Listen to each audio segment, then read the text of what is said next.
네, 하나님께서 오늘 이 새벽에 저와 여러분에게 주시는 말씀은 사무엘상 30장 23절부터 25절까지 말씀입니다. 사무엘상 30장 23절부터 25절까지의 말씀입니다. 하나님의 말씀을 제가 받들어 봉독하겠습니다. 이것은 하나님의 말씀입니다. 다윗이 이르되 나의 형제들아, 여호와께서 우리를 보호하시고 우리를 치러 온 그 군대를 우리 손에 넘기셨은즉 그가 우리에게 주신 것을 너희가 이같이 못하리라. 이 일에 누가 너희에게 듣겠느냐? 전장에 내려갔던 자의 분깃이나 소유물 곁에 머물렀던 자의 분깃이 동일할지니 같이 분배할 것이니라 하고, 그날부터 다윗이 이것으로 이스라엘의 율례와 규례를 삼았더니 오늘까지 이르니라. 아멘. 저희가 지금 이 사무엘상 말씀을 쭉 살펴보고 있는데요. 명절 직전에 지난 새벽 예배 시간에 살펴보았듯이 아말렉이 이 다윗이 비어있는 틈을 타서 시글락에 쳐들어왔었죠. 그때 이제 모든 가족들을 잃게 된 그 부하들의 어떤 분노와 또 어떤 성의 상태와 가족들, 그 모든 것들을 다 잃어버리게 된 이 상태였지만, 오히려 다윗은 성경 말씀에 따르면 그 사건 때문에 더 하나님을 굳게 의지하기로 자기가 다짐을 했고, 그러면서 그 황망한 상황 가운데 하나님께 오히려 에봇을 가지고 이렇게 여쭈었었습니다. 추격하면 내가 따라잡을 수 있겠습니까? 그것을 알려주십시오. 이후 하나님께서는 아주 긍정적이고 즉각적인 대답을 다윗에게 해주셨습니다. 그 다윗은 하나님의 말씀대로 즉시 부하들을 모아서 이 아말렉을 쫓아가기 시작한 것이죠. 다윗은 데리고 있는 부하 600명을 거느리고 출동하였다. 그들이 부솔 시내에 이르렀을 때에 나고자들이 생겨서 그 자리에 머물렀다. 그래서 지친 사람 200명은 그 자리에 남겨두고 다윗은 400명만을 거느리고 계속 추격하였다. 이 다윗이 얼마나 필사적으로 지금 추격을 하고 있는지, 이 다윗의 속도를 따라잡지 못하는 병사들이 여기저기서 속출하기 시작했습니다. 일반적인 상태에서의 다윗이었다면 어떻게든 그 나고자들을 챙기고 그들의 군장을 대신 매주고 이렇게 했을 테지만 지금 그럴 상황이 아니었던 거죠. 그래서 600명 중에 200명, 그러니까 아군이 가지고 있는 전력의 3분의 1을 포기해야 할 만큼 다윗이 지금 굉장히 무리한 작전을 펼쳤던 거지만, 다윗은 어쩔 수가 없었던 거예요. 그만큼 다급했기 때문에 내가 속도를 좀 늦춰줘야 되겠다거나 이걸 좀 바꿔야 되겠다, 이런 판단을 하지 않았던 것이죠. 계속 간다. 그래서 200명은 남겨두고 나머지 400명을 데리고 계속 고삐를 죄어간 것입니다. 하지만 어떻게 보면 이 결과적으로는 다윗이 이런 과감하고 또 신속한 이 판단을 내렸기 때문에 그 덕분에 아말렉을 따라잡게 됩니다. 그리고는 전쟁을 치르고 마침내는 빼앗겼던 모든 전리품, 가족들, 모든 것들을 다시 되찾아 수복해 오는데 성공하게 되는 것이죠. 다윗이 새벽부터 그 이튿날 저녁 때까지 그들을 치니 그들 가운데서 낙타를 탄 젊은이 400명이 도망친 것 말고는 한 사람도 살아남지 못하였다. 이리하여 다윗은 아말렉 사람에게 약탈당하였던 모든 것을 되찾았다. 두 아내도 되찾았다. 하지만 오늘 이 사무엘상 본문이 말하고 싶은 혹은 강조하고 싶은 이 다윗의 어떤 믿음의 진가가 이 단순히 아말렉을 이겼다, 그래서 되찾았다라는 것에 국한되지 않는다라는 것을 우리가 알아야 됩니다. 왜냐하면 만약 그랬다면 방금 저희가 읽었던 그 말씀으로 사무엘상 30장을 종결 지으면 되는 거예요. 하나님께 기도한 다윗이 즉시 추격해서 실제로 따라잡았다, 그래서 모든 것을 되찾았다, 얼마나 대단한 일이고 하나님의 뜻이냐, 이렇게 그냥 잘 마무리를 하면 되는 것입니다. 하지만 오늘 사무엘상 30장 말씀은 그렇게 끝나지 않습니다. 다윗의 이야기가 더 이어지는데요. 이어지는 21절 말씀을 보겠습니다. 다윗이 부솔개울 가까이에 이르니 전에 다윗을 따라갈 수 없을 만큼 지쳐서 그곳에 남아있던 나고자 200명이 나와서 다윗을 환영하고 다윗과 함께 오는 군인들도 환영하였다. 다윗도 그 군인들에게 가까이 나아가 따뜻하게 문안하였다. 아말렉을 쫓아가서 승리하고 모든 것을 되찾은 뒤에 다시 왔던 길로 시글락을 향해 이제 자기 원래 성읍을 향해 되돌아가는 길에 아주 자연스럽게 그 낙오했던 200명을 다시 마주치게 된 것이죠.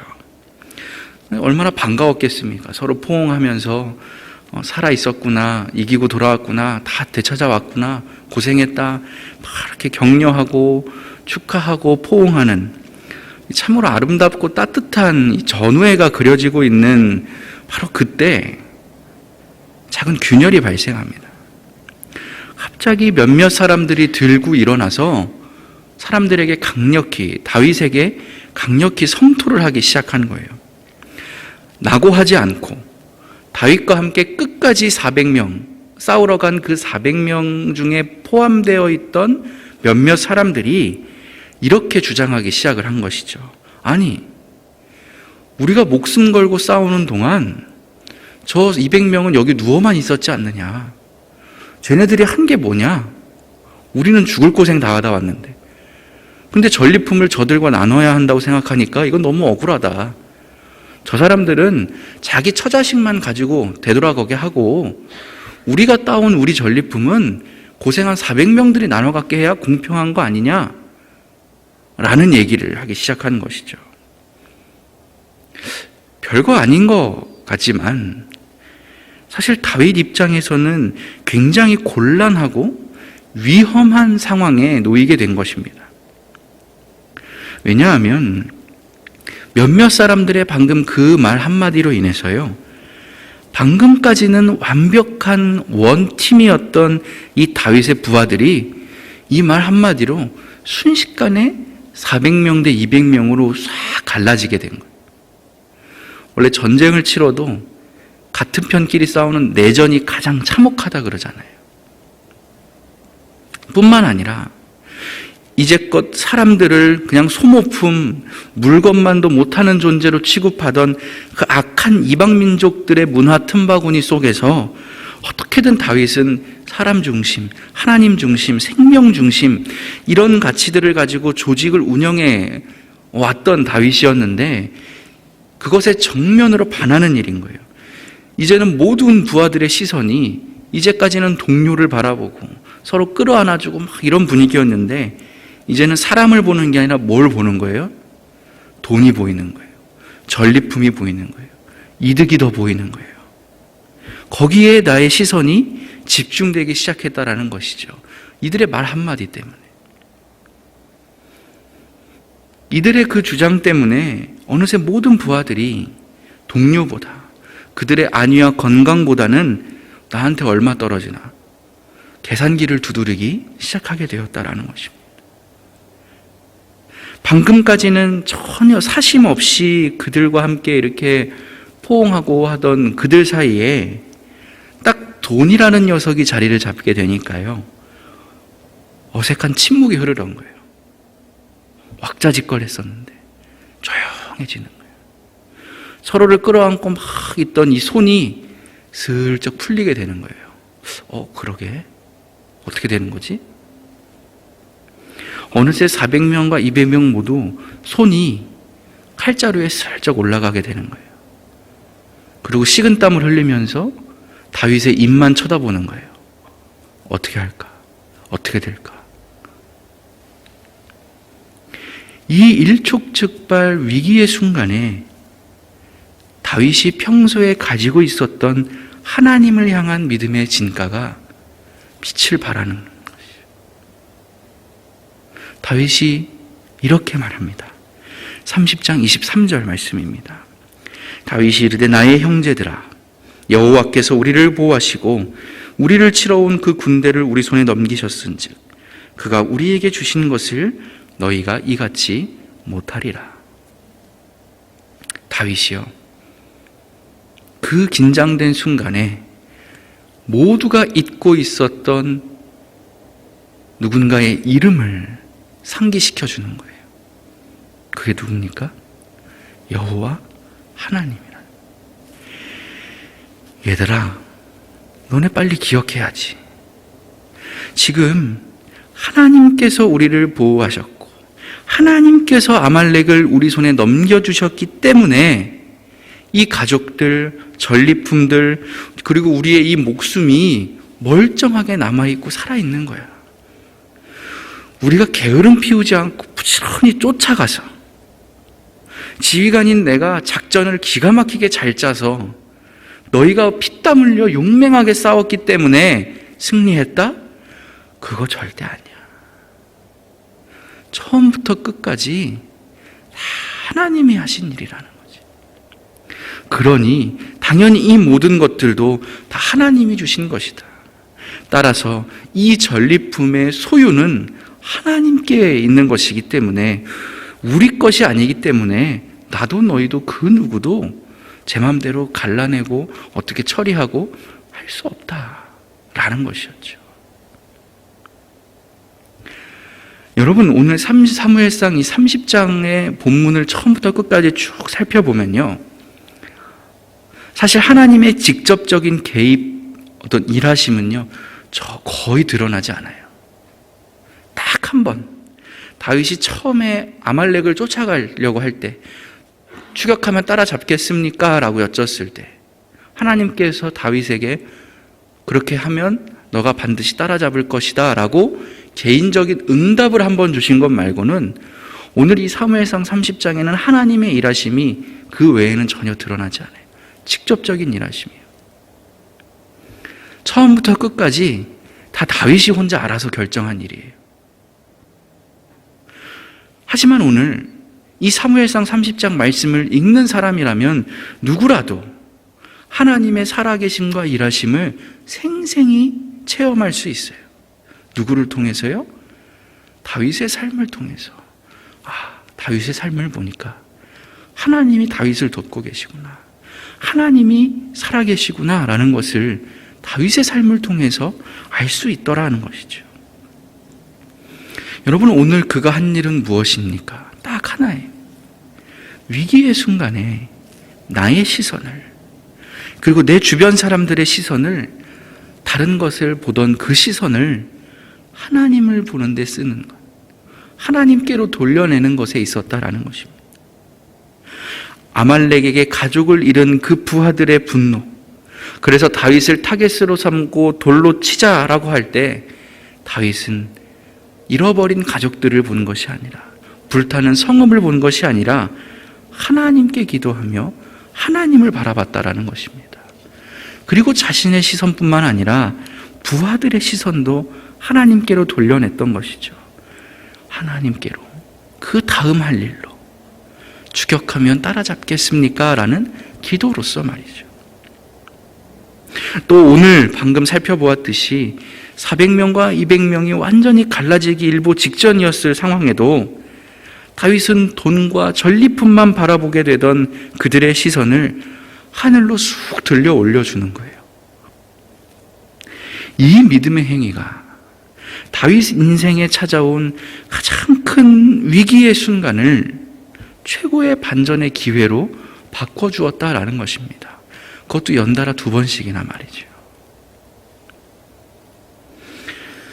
사랑하는 교우 여러분, 우리들은 완벽할 수가 없습니다. 우리들은 완전하지도 완벽할 수도 없다라는 것이죠. 순간적인 인간적인 감정에 휘둘릴 수밖에 없고요. 돈에 사로잡히게 될 때도 정말 많지요. 거짓말 한 번이면, 잠깐만 모른 척하면 많은 것을 얻을 수 있을 때 우리는 그 유혹을 쉽게 떨쳐내기가 참 어렵습니다. 내 말과 내 행동도 참 다르고요. 나는 그렇게 못하는데 내 아내나 내 남편에게는 얼마나 많은 것을 요구하는지 다 헤아릴 수가 없을 정도죠. 내 자녀에게는 더 말할 것도 없고요. 문제는 우리가 그렇게 하루하루 정말 말 그대로 그냥 무심결로 살아가다 보면 어느새 우리 삶에서 하나님이라는 세 글자가 조용히 사라지게 되더라는 것이죠. 사라진 줄도 모른 채 하나님이라는 세 글자가 내 삶에서 은은히 지워져 가는 거예요. 분명 내가 52주 동안 열심히 교회를 다녔는데, 분명 내가 장로요, 권사요, 집사요, 목사로서 살았는데, 그래서 수없이 이 자리에 하나님의 이름을 외쳐가면서 설교를 했는데, 분명 새벽마다 이 자리에 앉아서 주여 주여 하면서 하나님께 매일같이 기도를 드렸는데 정작 돌아보면 내 삶에서 하나님이 없어져 버리는 거예요.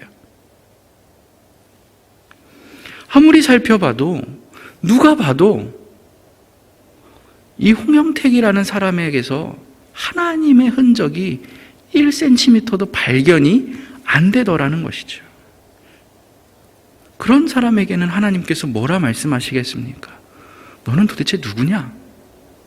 나는 너를 모른다. 하나님께 이런 말씀을 들을 게 자명하게 되는 것이죠. 그런 의미에서 본다면요, 오늘 다윗 같은 사람은 참 훌륭한 신앙을 가진 우리 신앙의 선배이자 모본이 되는 인물입니다. 당연히 다윗도 완전하지 않은 우리와 똑같은 사람이었겠지요. 하지만 그래도 다윗은 자신의 삶에서 하나님이라는 그 이름 세 글자를, 그 촛불을 꺼트리지 않기 위해 매일같이 애를 쓰던 사람이었다라는 것입니다. 언제나 하나님의 조명 아래에서 살아가는 것을 즐거워하며 하나님 바라보는 것을 머뭇거리거나 주저하지 않을 줄 알았던 사람이었다라는 것이죠.